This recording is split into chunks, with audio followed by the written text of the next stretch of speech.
दीवार है ये मैंने पूरी तरह से कंप्लीट कर चुकी हूँ इसे पानी से धो के। और ये सामने वाली ये जो टाइल दीवारें देख रहे हैं आप इधर की, ये अभी पूरी कंप्लीट नहीं हुई है।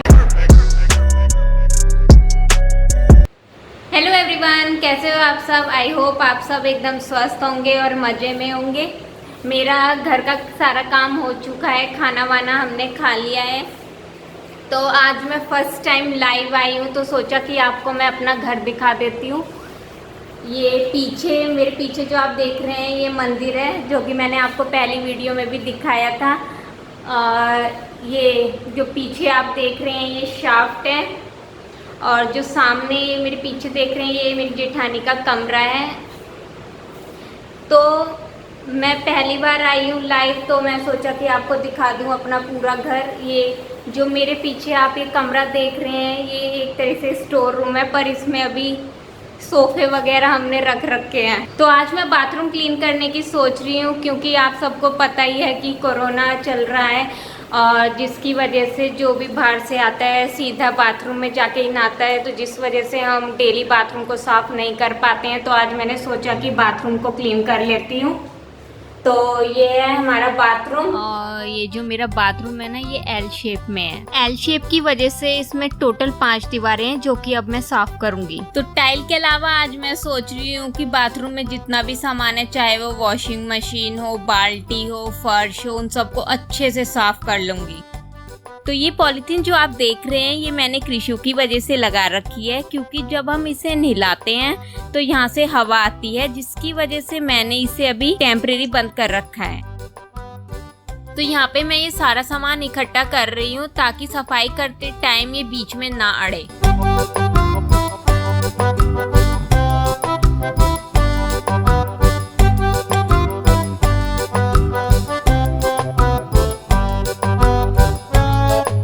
तो ये देखो, ये बाथरूम का वो एरिया है जहाँ पे सबसे ज्यादा गंदगी इकट्ठी होती है। तो यहाँ पे मुझे ये अच्छे से रगड़ रगड़ के साफ करना पड़ेगा, तब जाके यहाँ की गंदगी साफ होगी। तो चलो अब बाथरूम को साफ करना स्टार्ट करते हैं। तो यहाँ पे मैं सर्फ का इस्तेमाल कर रही हूँ, अगर आप चाहो तो हार्पिक का भी इस्तेमाल कर सकते हो। मैंने यहाँ पे हार्पिक इसलिए यूज नहीं करा है क्योंकि जो यहाँ का फर्श है वो मार्बल का है। मार्बल के फर्श पे अगर हार्पिक का इस्तेमाल करो तो उसकी शाइनिंग खत्म हो जाती है। तो मैंने एक दीवार पे पानी डाल लिया है और अब मैं इसे अच्छे से रगड़ रही हूँ। वैसे तो मैं काफी टाइम से सोच रही थी बाथरूम साफ करने की, पर कृषु की वजह से मुझे बिल्कुल भी टाइम नहीं मिल पा रहा था, और आजकल गर्मी भी कुछ ज्यादा ही हो रखी है। तो पहले मैं शाम को सोच रही थी बाथरूम साफ करने का, पर सुबह शाम भी काफी काम हो जाते हैं घर के ही, क्योंकि शाम के टाइम गर्मी भी कम होती है तो मुझे साफ करने में भी आसानी होती। लेकिन सुबह शाम तो खाने पीने में ही इतना टाइम लग जाता है, इसलिए ही मैंने दोपहर में साफ करने का सोचा, और 3:30 बजे के आसपास मैंने सफाई स्टार्ट कर दी थी।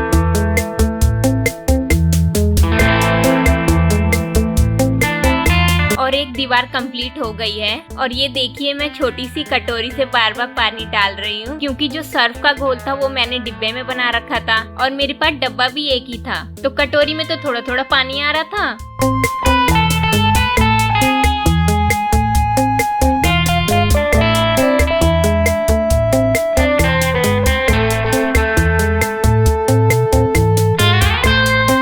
तो फिर घोल तो मैंने बना लिया था लोटे में, तो फिर मैंने डब्बे से पानी डालकर टाइलों को अच्छे से साफ कर लिया। इसी तरीके से मैंने दूसरी दीवार भी साफ करी।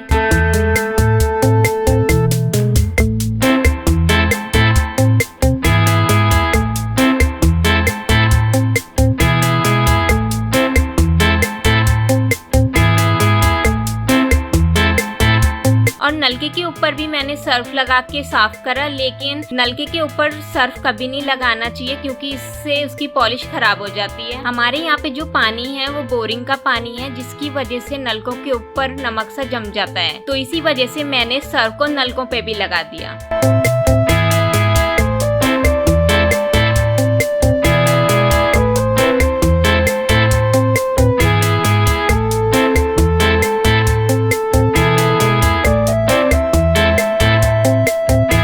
गर्मी की तो पूछो ही मत, नहाते नहाते ही इतने पसीने आ जाते हैं, लगता ही नहीं है कि नहाए हैं। तो काम करते वक्त भी कितनी गर्मी लग रही होगी ये तो आप समझ ही रहे होंगे।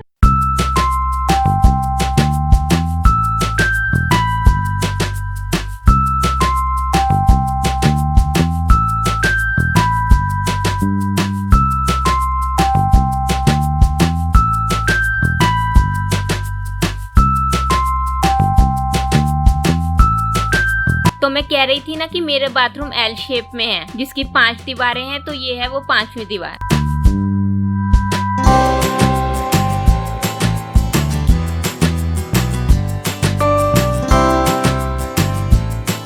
तो सारी दीवारों पे अच्छे से साबुन लगाने के बाद उसे मैंने पानी और कपड़े से अच्छे से साफ कर लिया। वैसे तो जो गंदगी होती है बाथरूम में वो सबसे ज्यादा नीचे की तरफ ही होती है, पर मैंने सोचा कि जब साफ कर ही रहे हैं तो पूरे को ही साफ कर लेते हैं। तो आप सब देख सकते हैं मेरी हालत क्या हो गई है टाइलों को रगड़ रगड़ के। और ये जो आपको वीडियो लग रही है 3-4 मिनट की, आपको देखने में लग रही होगी, पर मुझे इसे साफ करने में 1-1.5 घंटा लग चुका है।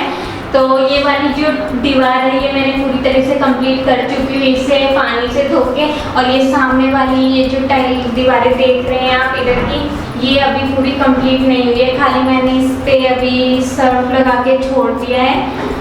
और ये जो इधर की जो दीवार आप देख रहे हैं इस पे मैंने खाली सर्फ लगा के भी छोड़ दिया, पर इस पे मैं अभी पानी वगैरह नहीं डालूंगी क्योंकि स्विच बोर्ड की वजह से, स्विच बोर्ड के अंदर पानी चला गया तो करंट भी लग सकता है, तो इसे मैं खाली अभी गीले कपड़े से ही पोंछ दूंगी।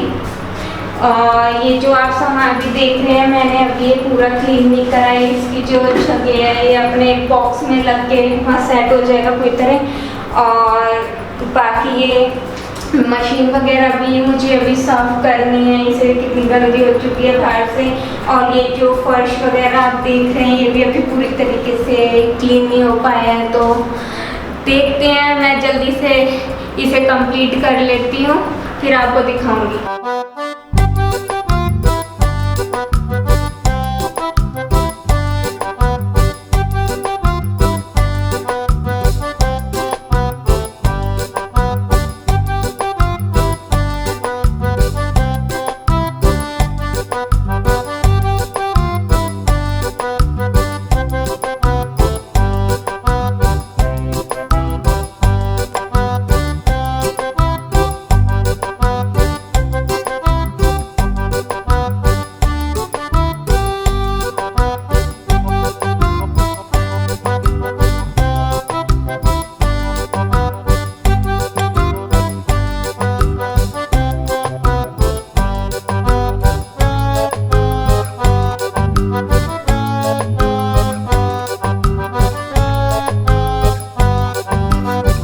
सारी दीवारें साफ करने के बाद अब नंबर आया है बाथरूम के औजारों का। तो वॉशिंग मशीन को भी मैंने चारों तरफ से अच्छे से सर्फ लगा के पूरी तरीके से चमका दिया है।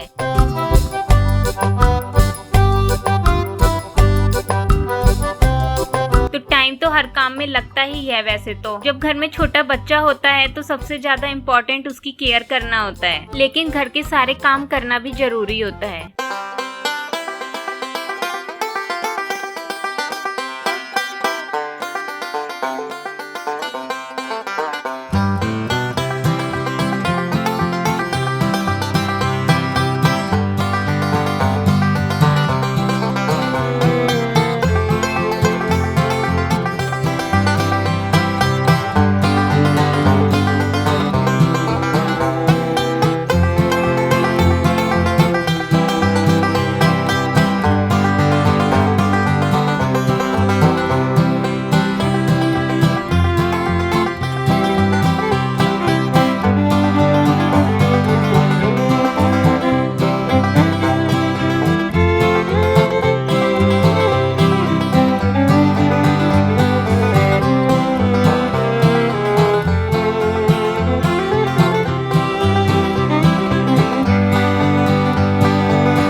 फर्श साफ करने का नंबर आया है। तो सबसे ज्यादा मेहनत जो लगती है वो फर्श को साफ करने में ही लगती है, क्योंकि सबसे ज्यादा गंदगी बाथरूम में फर्श के ऊपर ही होती है।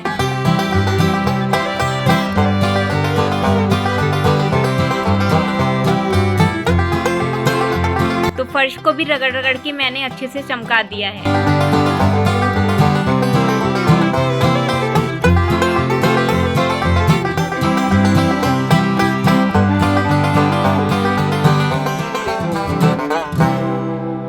तो ये छोटा सा रूटीन मैंने आपको दिखाया अपने बाथरूम को साफ करने का, कि कितना टाइम लगता है एक एक चीज को साफ करने में। तो वो मैंने आपके साथ अपने एक्सपीरियंस को शेयर करा।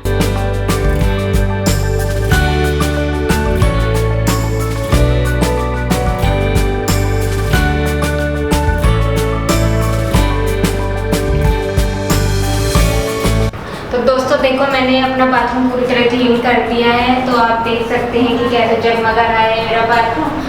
और आप भी बताएं कि आप इसी तरह से बाथरूम क्लीन करते हैं। नहीं, पर मेरी हालत बहुत ज़्यादा ख़राब हो चुकी है, आप देख सकते हैं। अगर आपको मेरी वीडियो पसंद आई हो तो इसे लाइक करना है, शेयर करना है, सब्सक्राइब भी ज़रूर कर देना। और मैं मिलती हूँ आपसे नेक्स्ट ब्लॉग में। Bye bye.